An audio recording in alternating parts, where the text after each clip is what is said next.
Hello बच्चों, इस बार जो क्वेश्चन था आपका ये एक इंडाइसिस टॉपिक है जो आप लोग ऑलरेडी 9th में चैप्टर पढ़ते हो इंडाइसिस, और मैंने लॉगरिथम और सर्ट्स की ऑलरेडी आपसे बात कर ली है। तो ये क्वेश्चन रिलेवेंट भी है 9th 10th 11th के बच्चों के लिए।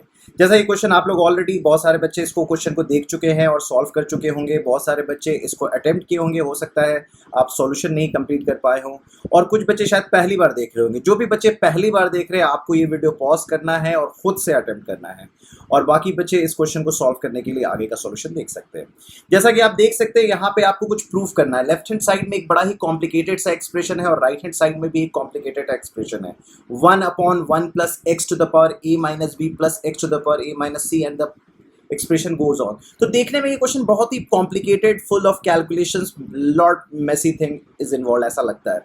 लेकिन अगर हम थोड़ा सा माइंडफुलनेस रखेंगे और लेफ्ट हैंड साइड को अलग करके कंपोनेंट वाइज ब्रेक करके देखेंगे तो ये क्वेश्चन आसान बन जाता है। आइए देखते हैं क्या कैसे करना है। जैसा कि आप देख सकते हैं मैंने लेफ्ट हैंड साइड को अलग कर दिया, 1/1 plus x to the power, और जो इसका पहला टर्म है उसको देखिए, ये आप कह सकते हो this is your first term. अब ये जो पहला टर्म है इसको पहले एनालाइज करते हैं ये कैसा है। इसको अगर मैं सिंप्लीफाई करने की कोशिश करूं तो आपको पता है कि x to the power a minus b का मतलब होता है ये बेसिकली हो जाएगा x to the power a upon x to the power b, और ये हो जाएगा x to the power a upon x to the power c। मैं बस एनालाइज कर रहा हूँ, अभी इसको सॉल्व नहीं कर रहे हैं। तो आप देख सकते हो कि आप अगर एलसीएम लोगे तो ऊपर चला जाएगा x to the power b into x to the power c, यहाँ पे आ जाएगा x to the power b into x to the power c, ये हो जाएगा x to the power a into x to the power c, और ये हो जाएगा x to the power a into x to the power b। कुछ ऐसा हो गया। अगर आप गौर से देखेंगे तो जो ऊपर का एक्सप्रेशन है वो बन गया है x to the power b plus c। ये सिंप्लीफाई करने से आपको पता चल रहा है। तो अब इसी चीज को बार बार हम इतना कैलकुलेशन करने से ज्यादा अच्छा क्या है कि हम कर सकते हैं कि हमें ये पता चल चुका है कि LCM x to the power b plus c आ रहा है, तो हम न्यूमरेटर और डिनोमिनेटर दोनों को x to the power b plus c से मल्टीप्लाई करेंगे। सेम वे नेक्स्ट एक्सप्रेशन में आप देखिए जो सेकंड टर्म है उसमें आप देख सकते हैं x to the power b minus c और x to the power b minus a, तो इस बार हम x to the power a plus c को मल्टीप्लाई और डिवाइड करेंगे न्यूमरेटर डिनोमिनेटर में।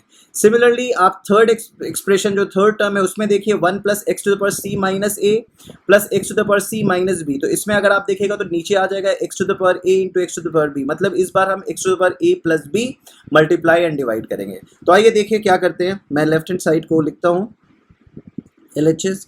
आप देखिए मैंने क्या किया, न्यूमरेटर को x to the power b plus c से मल्टीप्लाई कर दिया, तो सेम वे मैं नीचे डिवाइड भी करूँगा, डिनोमिनेटर को भी मल्टीप्लाई करूँगा तो 1 बन जाएगा x to the power b plus c, और x to the power b plus c into x to the power a minus b. तो आप देख सकते हैं b plus c plus a minus b, तो b और b कैंसिल हो जाएगा, you will be left with x to the power c plus a। Similarly आप देखोगे x to the power a minus c है, उसको आप x to the power b plus c से मल्टीप्लाई करोगे तो c और c कैंसिल आउट हो जाएगा, you will be left with x to the power a plus b. देखिए सेकेंड एक्सप्रेशन में क्या करना है, सेकेंड एक्सप्रेशन में हमें x to the power c plus a multiply करना है, तो x to the power c plus a मैंने मल्टीप्लाई किया, डिनोमिनेटर में क्या आ गया x to the power c plus a। अब देख सकते हैं b माइनस सी है और c प्लस a है, तो b minus c c cancel हो जाएगा, you will be left with x to the power b plus a। उसी तरीके से थर्ड एक्सप्रेशन में x to the power b minus a है और उसको आप कर रहे हैं x to the power c plus a, तो a कैंसिल हो जाएगा, you will be left with x to the power b plus c। तो आप देखिए दोनों एक्सप्रेशन का डेनोमिनेटर सेम हो गया है।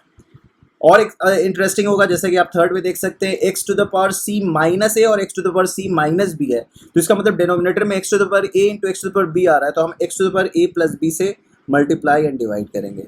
तो x to the power a plus b से मैंने मल्टीप्लाई एंड डिवाइड कर दिया। अब a plus b plus c minus a, तो a कैंसिल हो जाएगा, बचेगा x to the power b plus c। और अगर c माइनस बी है और उसमें मैं a प्लस बी से मल्टीप्लाई डिवाइड कर रहा हूँ तो b और माइनस बी को कैंसिल करके क्या बनेगा x to the power a plus c. अब आप गौर से देखिए तीनों डेनोमिनेटर को, तीनों डेनोमिनेटर देखिए सेम है, तीनों डेनोमिनेटर सेम है, तो मैं ये कह सकता हूँ कि अब इस फ्रैक्शन को ऐड करना आसान है क्योंकि डेनोमिनेटर सेम है, तो मैंने सबका डेनोमिनेटर सेम ले लिया। इस डेनोमिनेटर सेम क्या हो गया, x to the power a plus b plus x to the power b plus c plus x to the power a plus c. अब न्यूमरेटर में पहला क्या था x to the power b plus c, दूसरा numerator क्या था x to the power c plus a, और तीसरा न्यूमरेटर क्या था x to the power a plus b। गौर से देखिए जो न्यूमरेटर है वही डिनोमिनेटर है, तो ये क्या बन गया है, this is equivalent to 1, so I can say my LHS is actually equivalent to 1। आइए देखते हैं दूसरा जो राइट हैंड साइड है उसको कैसे हैंडल करना है। अब आप देखो राइट हैंड साइड में अगर गौर से देखो तो यहाँ पे है 1/1 plus x to the power a minus b plus 1/1 plus x to the power b। जैसा कि आप देख सकते हैं यहाँ इस एक्सप्रेशन में मैं x to the power b multiply divide कर सकता हूँ और इस एक्सप्रेशन में मैं x to the power a multiply divide कर सकता हूँ।